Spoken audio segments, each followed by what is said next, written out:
Chapter 12 doctor Nikhil. Casino के चकाचौंध में आरोही ने एक नज़र मैनेजर पर डाली। उसकी आंखों में गुस्से की लहर थी।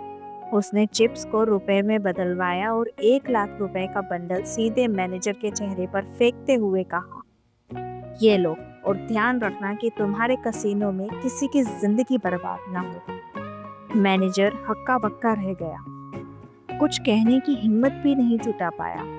आरोही ने नीतीश का हाथ पकड़ा और तेजी से कसिनो से बाहर निकल गई। बाहर निकलते ही नीतीश ने कांपती हुई आवाज में कहा, आपने मेरी मदद की, मैं आपका हमेशा आभारी रहूंगा।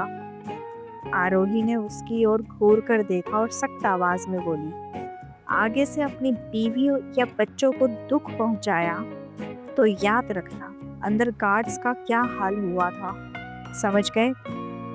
नीतीश सहम गया और सिर हिलाते हुए बोला, कभी नहीं, अब उनसे कभी गलत बर्ताव नहीं करूंगा, ये मेरा वादा है।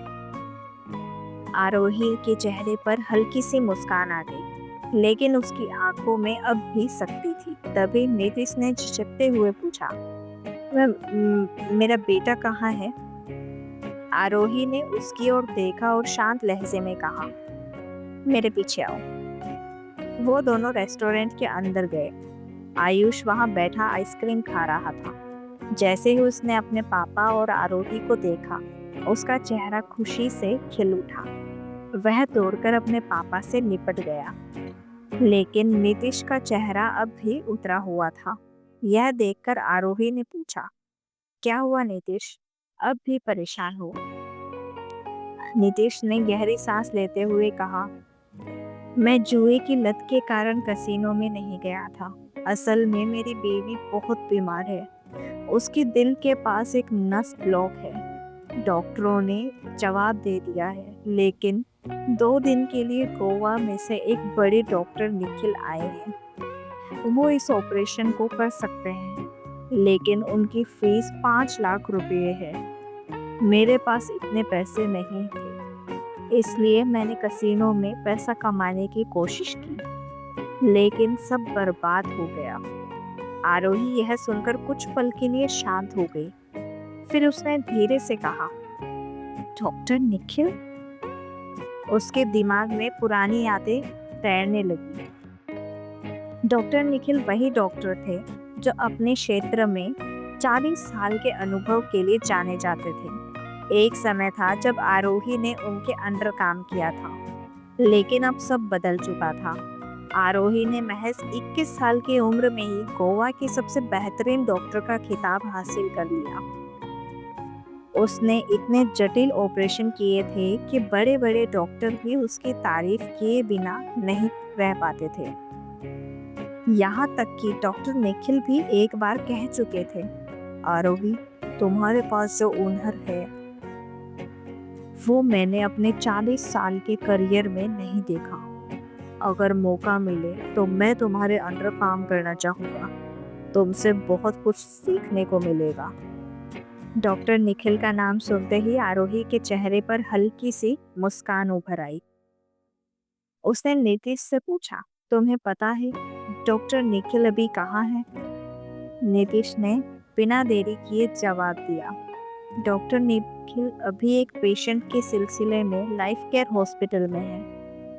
आरोही को यह सुनकर याद आया कि यह वही अस्पताल है जहां उसने कुछ दिन पहले अपना बॉडी चेकअप करवाया था। उसके मन में बीते समय की यादें ताज़ा हो गई। उसने खुद से कहा, फिर उसी अस्पताल में जाना होगा, शायद अब मेरी किस्मत उसी अस्पताल में कुछ नया लिखने वाली है।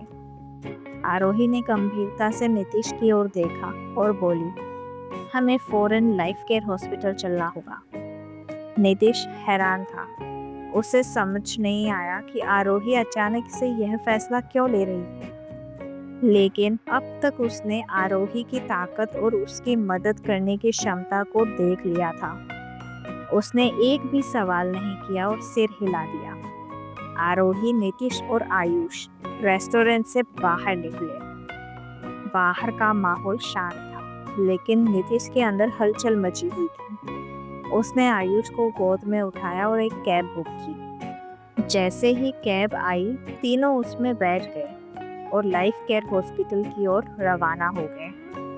कैब में बैठते ही आरोही खिड़की से बाहर देखने लगी। उसकी आंखों में गहरी सोच और जिम्मेदारी झलक रही थी। वह मन ही मन सोच रही थी, डॉक्टर निखिल के सामने फिर जाना होगा। देखते हैं अब वह मुझे देखकर क्या कहते हैं। क्या उन्हें अब भी मेरी काबिलियत पर शक है, या अब उन्होंने मान लिया होगा कि मैं इस उम्र में उनसे ज्यादा सक्षम हूँ। नीतीश, जो अब तक खामोश था, उसने झिझकते हुए पूछा, मैडम, हम सीधे डॉक्टर निखिल के पास जा रहे हैं या कोई और तैयारी करनी होगी? आरोही ने उसकी ओर देखा और गंभीरता से कहा, तुम्हें बस यह समझना है कि तुम्हारी पत्नी की जान बच जाएगी, बाकी सब मुझ पर छोड़ दो। नीतीश ने राहत की सांस ली। उसकी आंखों में उम्मीद की चमक लौट आई थी। आयुष, जो अब तक शांत था, मासूमियत से बोला, पापा, मम्मा ठीक हो जाएंगी ना? नीतीश ने उसे सीने से लगाते हुए कहा, हाँ बेटा, मम्मा बिल्कुल ठीक हो जाएंगी। आरोही ने आयुष की मासूमियत देखकर हल्की सी मुस्कान के साथ कहा, तुम्हारी मम्मा जल्द ही अपने पैरों पर खड़ी होकर तुम्हारे साथ खेलेंगी, बस थोड़ा धैर्य रखो। कैब की रफ्तार के साथ ही नीतीश के दिल में उम्मीद बढ़ रही थी और आरोही के दिमाग में आने वाली पलों की तैयारी चल रही थी। लाइफ केयर हॉस्पिटल अब बस कुछ ही दूरी पर था। हॉस्पिटल पहुंचते ही नीतीश सीधे रिसेप्शन काउंटर की ओर भागा। उसने जल्दी से पूछा, डॉक्टर निखिल कहाँ हैं? मुझे उनसे मिलना है। रिसेप्शनिस्ट ने उसे सिर से पैर तक देखा और गंभीरता से कहा, क्या आपके पास अपॉइंटमेंट है? नीतीश ने सिर झुका लिया और धीमी आवाज में कहा, नहीं। रिसेप्शनिस्ट ने उसे अफसोस भरे लहजे में जवाब दिया, सॉरी, बिना अपॉइंटमेंट के आप उनसे नहीं मिल सकते। नीतीश मायूस होकर वापस लौटा और आरोही को सारी बात बताई।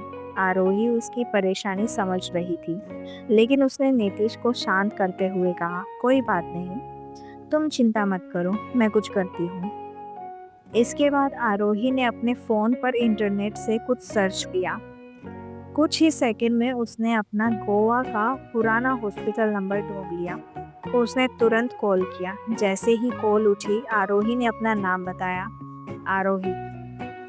दूसरी तरफ से एक उत्साह से भरी आवाज आई, आरोही, तुम कहाँ हो? मैंने तुम्हें 2 साल से हर जगह ढूंढा। आरोही ने हल्के मुस्कान के साथ जवाब दिया, प्रेसिडेंट सर, सारी बातें बाद में करेंगे, अभी मैं शिमला में हूँ और यहाँ डॉक्टर निखिल भी आए हुए हैं, लेकिन लगता है अब उनसे मिलने के लिए अपॉइंटमेंट की ज़रूरत होती है। क्या वो इतने बड़े आदमी बन गए हैं?